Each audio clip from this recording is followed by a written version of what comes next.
2015 წელს ევროპის ბევრი ქვეყნის მსგავსად თავშესაფრის მოთხოვნით ლტოლვილებმა საქართველოსაც მიმართეს, მათ შორის ერაყიდან, სირიიდან და სომალიდან. საკუთარი ქვეყნიდან პოლიტიკური ან სოციალური გარემოს გარდა ლტოლვილები აუტანელი ოჯახური ყოფის გამოცდავებენ სამშობლოს.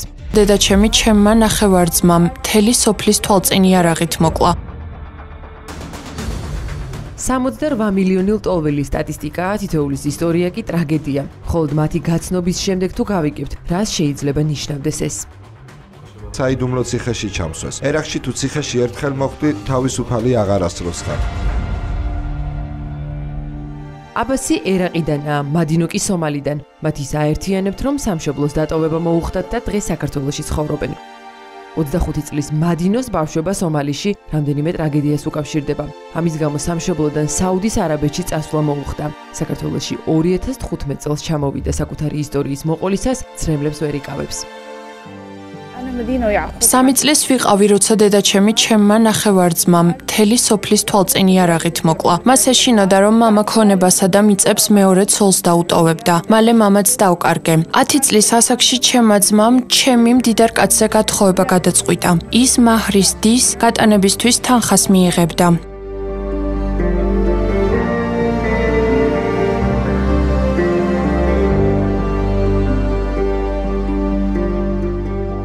ალბი საბუთებით საუდის არაბეთში ჩემს დასთან წავედი. წლები ოჯახებში დამლაგებლად ვმუშაობდი. ფულს არ მიხდიდნენ და მემუქრებოდნენ. თუ პრეტენზია გექნება, სომალიში დაგაბრუნებთო. საქართველოში 2015 წელს ჩამოვედი. აქ ბევრი მეგობარი არ მყავს. არც ტკივილები მომშუშებია, მაგრამ უკეთ ვარ. ქართველები არ გნსჯიან. ვინ ხარ და რას აკეთებ? ისინი დახმარების ხელს ყოველთვის გიწვდიან. სომალიში ჩემი ბედი ერთ ადამიანს ეკუთვნოდა. აქ კი ჩემზე სახელმწიფოა პასუხისმგებელი. გძნობ, რომ დაცული ვარ.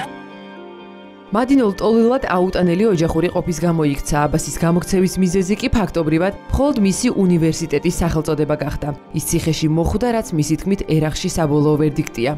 38 წლის აბასის დევნა ერაყში 2010 წელს დაიწყო. ის საქართველოში რამდენიმე ქვეყნის გამოვლის შემდეგ წლების წინ ჩამოვიდა. ერაყში სადამ ჰუსეინის უნივერსიტეტში ვსწავლობდი. ფიქრობ ამის გამო დამიჭირეს ცრუ ბრალდებით. თანხას ითხოვდნენ, მე კი გადახდაზე უარი ვთქვი. 1 წლის მერე გამამართლეს, მაგრამ ამჯერად საიდუმლო ციხეში ჩამსვეს. სხვები მალე გადიოდნენ, მე დიდი ხანი დავრჩი. ერაყში თუ ციხეში ერთხელ მოხვდი, თავისუფალი აღარ ასროს ხარ. ისევ მოგაკითხავენ. საქართველოს უსაფრთხოების გამო ავირჩიე, ოჯახთან ერთად ჩამოვედი, თუმცა მერე ჩემი ცოლ-შვილი ერაყში დაბრუნდა. ახლა აქ მარტო ვარ.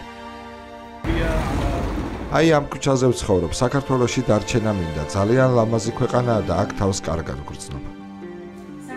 აბასმა და მადინომ გრძელი და ტკივილით სავსე გზა გამოიარეს, მაგრამ დღეს ისინი თავს დაცულად გრძნობენ. ისევე როგორც საქართველოში მცხოვრები სხვა ლტოლვილები, ისინი ახალ გარემოში ადაპტირებას ცდილობენ. ინტეგრაციისთვის ქართულ ენას სწავლობენ.